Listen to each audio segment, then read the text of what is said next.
ನಮಸ್ಕಾರ, ನಾನು ಭಾನು ಶ್ರೀನಿವಾಸ್. 96ರ ದಶಕದ ಪ್ರತಿಯೊಬ್ಬ ಭಾರತೀಯನಿಗೂ ಒಂದು ಪ್ರಶ್ನೆ ಇವತ್ತಿಗೂ ಕಾಡ್ತಾ ಇರುತ್ತೆ. ಅದೇ ಮೆಲೋಡಿ ಇತ್ನಿ ಚಾಕ್ಲೇಟ್ ಕ್ಯೂ ಹೈ? ಇಷ್ಟು ವರ್ಷ ಯಾರ ಬಳಿಯೂ ಇರದಿದ್ದ ಈ ಪ್ರಶ್ನೆಗೆ ಉತ್ತರ ಈಗ ಇಟಲಿಯ ರಾಜಧಾನಿ ರೋಮ್ ನಲ್ಲಿ ಸಿಕ್ಕಂತಿದೆ. ಹೌದು, ಪ್ರಧಾನಿ ನರೇಂದ್ರ ಮೋದಿ ಅವರು ಇಟಲಿ ಪ್ರಧಾನಿ ಜಾರ್ಜಿಯಾ ಮೆಲೋನಿ ಅವರಿಗೆ ಕೊಟ್ಟಂತ ಈ ಒಂದು ಸ್ವೀಟ್ ಗಿಫ್ಟ್ ಏನಿದೆ, ಈಗ ಇದು ಇಡೀ ಇಂಟರ್ನೆಟ್ ಜಗತ್ತನ್ನೇ ಶೇಕ್ ಮಾಡ್ತಾ ಇದೆ. ಆದ್ರೆ ಈ ಒಂದು ಸಣ್ಣ ಚಾಕ್ಲೇಟ್ ಪ್ಯಾಕ್ ಹಿಂದೆ ಜಾಗತಿಕ ರಾಜತಾಂತ್ರಿಕತೆಯ ಮಾಸ್ಟರ್ ಪ್ಲಾನ್ ಏನಾದ್ರೂ ಇದೆಯಾ, ಅಥವಾ ಇದೊಂದು ಕೇವಲ ಕ್ಯಾಮ್ರಾ ಗಿಮಿಕ್? ನೋಡಿ, ಪ್ರಧಾನಿ ನರೇಂದ್ರ ಮೋದಿ ಅವರು 5 ರಾಷ್ಟ್ರಗಳ ಸುದೀರ್ಘ ಪ್ರವಾಸದ ಕೊನೆಯ ನಿಲ್ದಾಣವೇ ಇಟಲಿ ಆಗಿತ್ತು. ಅಲ್ಲಿ ಇವರು ಇಟಲಿ ಪ್ರಧಾನಿ ಜಾರ್ಜಿಯಾ ಮೆಲೋನಿ ಅವರೊಂದಿಗೆ ದ್ವಿಪಕ್ಷೀಯ ಮಾತುಕತೆಯನ್ನ ನಡೆಸಿ ಭೋಜನವನ್ನ ಸವಿದ್ರು.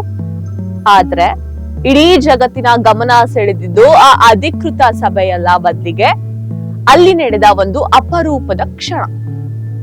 ಮೋದಿ ಅವರು ನಗುತ್ತಾ ತಮ್ಮ ಬ್ಯಾಗ್ ನಿಂದ ನಮ್ಮ ಭಾರತದ ಪ್ರಸಿದ್ಧ ಮೆಲೋಡಿ ಟಾಫಿಗಳ ಚೀಲವನ್ನ ತೆಗೆದು ಮೆಲೋನಿ ಅವರಿಗೆ ಗಿಫ್ಟ್ ಆಗಿ ನೀಡ್ತಾರೆ.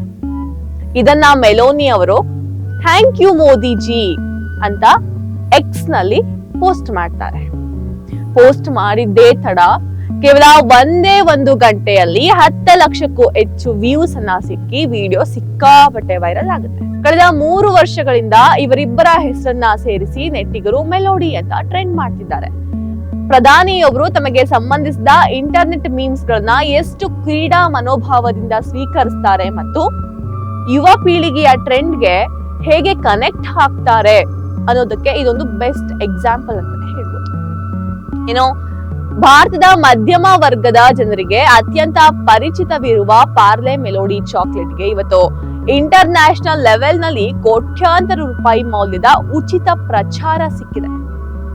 ಇಬ್ಬರು ಜಾಗತಿಕ ನಾಯಕರ ನಡುವೆ ಇರುವ ಇಂತಹ ಹಗುರ ಮತ್ತು ಹಾಸ್ಯಮಯ ಕ್ಷಣಗಳು ನಮ್ಮ ಭಾರತ ಮತ್ತು ಇಟಲಿ ದೇಶಗಳ ನಡುವೆ ರಾಜತಾಂತ್ರಿಕ ಬಾಂಧವ್ಯ ಎಷ್ಟು ಆಪ್ತವಾಗಿದೆ ಎನ್ನುವುದನ್ನ ಇಡೀ ಜಗತ್ತಿಗೆ ಇವತ್ತು ತೋರಿಸಿರುವಂತದ್ದು.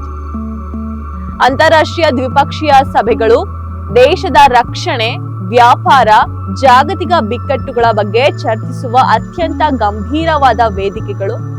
ಅಲ್ಲಿ ಇಂಟರ್ನೆಟ್ ಜೋಕ್ಗಳನ್ನ ನಿಜವಾಗಿಸಿ ಚಾಕ್ಲೇಟ್ ಅನ್ನ ಹಂಚೋದು ಪ್ರಧಾನಿ ಹುದ್ದೆಯ ಗಂಭೀರವನ್ನ ಕಡಿಮೆ ಮಾಡುತ್ತಾ ಅನ್ನೋದು ಕೆಲವರ ವಾದ ವಿವಾದವಾಗಿತ್ತು. ದೇಶ ಎದುರಿಸುತ್ತಿರುವ ಅಸಲಿ ಸಮಸ್ಯೆಗಳಿಂದ ಮತ್ತು ಗಂಭೀರ ರಾಜತಾಂತ್ರಿಕ ವಿಷಯಗಳಿಂದ ಜನರ ಗಮನವನ್ನ ಬೇರೆ ಕಡೆ ಸೆಳೆಯೋದಕ್ಕೆ ಕೇವಲ ಸೋಷಿಯಲ್ ಮೀಡಿಯಾದಲ್ಲಿ ಹೆಡ್ಲೈನ್ ಆಗಲು ಸೃಷ್ಟಿಸಿದ PR ಸ್ಟಂಟ್ ಇಂದ ವಿಮರ್ಶಕರು ಆಕ್ರೋಶನ ಹೊರಹಾಕಿದ್ರು. ಸೊ ಈ ಮೆಲೋಡಿ ಚಾಕ್ಲೇಟ್ ಕಥೆಯ ಹಿಂದೆ ಈ 2 ವಿಭಿನ್ನ ಆಯಾಮಗಳಿವೆ. ಒಂದ್ ಕಡೆ ಇದು ಹೊಸ ಕಾಲದ ಸ್ಮಾರ್ಟ್ ರಾಜತಾಂತ್ರಿಕತೆ ಅಂತ ಅನ್ಸಿದ್ರೆ, ಇನ್ನೊಂದು ಕಡೆ ಕೇವಲ ಶೋ ಆಫ್ ಅಂತ ಕೂಡ ಅನ್ಸ್ತಾ ಇದೆ. ಆದ್ರೆ ಸೋಷಿಯಲ್ ಮೀಡಿಯಾದಲ್ಲಿ ಕ್ರೇಜ್ ಏನೇ ಇರ್ಲಿ, ಈ ಭೇಟಿಯ ನಡುವೆ ಭಾರತ ಮತ್ತು ಇಟಲಿ ದೇಶಗಳು ವ್ಯಾಪಾರ ಮತ್ತು ತಂತ್ರಜ್ಞಾನ ಕ್ಷೇತ್ರದಲ್ಲಿ ಒಟ್ಟಿಗೆ ಕೆಲಸ ಮಾಡೋದಕ್ಕೆ ಪ್ರಮುಖ ಒಪ್ಪಂದಗಳನ್ನ ಮಾಡ್ಕೊಂಡಿವೆ ಅನ್ನೋದಂತೂ ನಿಜ.